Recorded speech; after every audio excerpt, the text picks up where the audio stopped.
Dear students, মই তোমালোক সকলোকে এই ভিডিওটোলৈ স্বাগতম জনাইছো।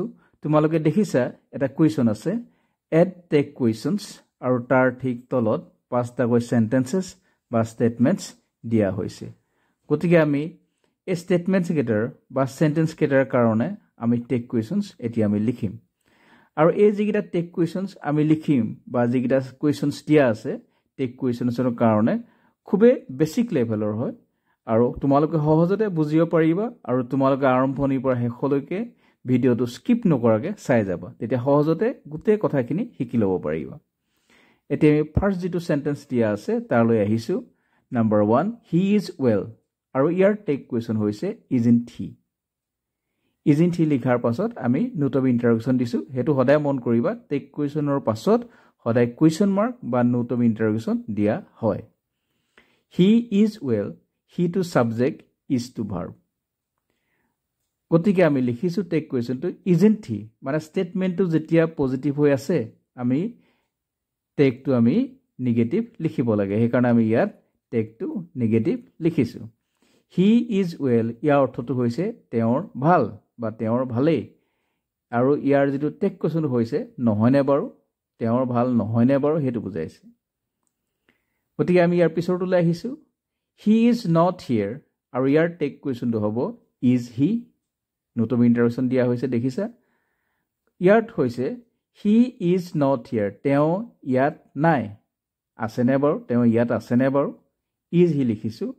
আৰু ইয়াত আমি দেখিছো is notটো ষ্টেটমেণ্টটো নিগেটিভ কৰি ৰাখিছে, সেইকাৰণে টেকটো আমি পজিটিভত লিখিছো is he।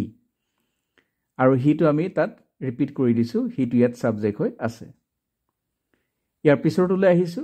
Number 3, he did not see me, আৰু ইয়াৰ টেকটো হ'ব did he. Note of interrogation দেখিছে। গতিকে আমি যদি চাওঁ he did not see me, এইটো নিগেটিভ হৈ আছে আৰু সেইকাৰণে আমি টেকটো পজিটিভ লিখিছো। ডিড নট চি, তাৰ যিটো ভাৰ্ব, ফাৰ্ষ্ট ভাৰ্ব যিটো আছে ডিড, আমি যিটো পাইছো সেই ডিডটো তাত লিখিছো। আৰু তাৰপিছত আমাৰ যিটো ইয়াত ছাবজেক্ট হিচাপে আমি যিটো হি পাইছো সিটো আৰু আমি তাত ৰিপিট কৰি দিছো, টেক কুৱেশ্যনৰ ৰিপিট কৰি দিছো। গতিকে সেইকাৰণে হৈছে ডিড হি। ইয়াৰ অৰ্থ হৈছে সি মোক দেখা নাছিলে। দেখিছিলে নে বাৰু, ডিড হি মানে দেখিছিলে নে বাৰু সেইটো বুজাইছে। 4 নম্বৰটোলৈ আহিছো। It is a fine morning, tag কুৱেশ্যনটো হৈছে ইজন্ট ইট। ইট ইজ, ইটটো হৈছে ছাবজেক্ট আৰু ইজটো ভাৰ্ব। তাৰপাছত আমি সেইকাৰণে লিখিছো টেক কুৱেশ্যনটো ইজন্ট ইট। যিহেতু ইয়াত ষ্টেটমেণ্টটো পজিটিভ হৈ আছে সেইকাৰণে আমি তাত টেকটো কি লিখিছো, নিগেটিভ লিখিছো, ইজন্ট ইট লিখিছো।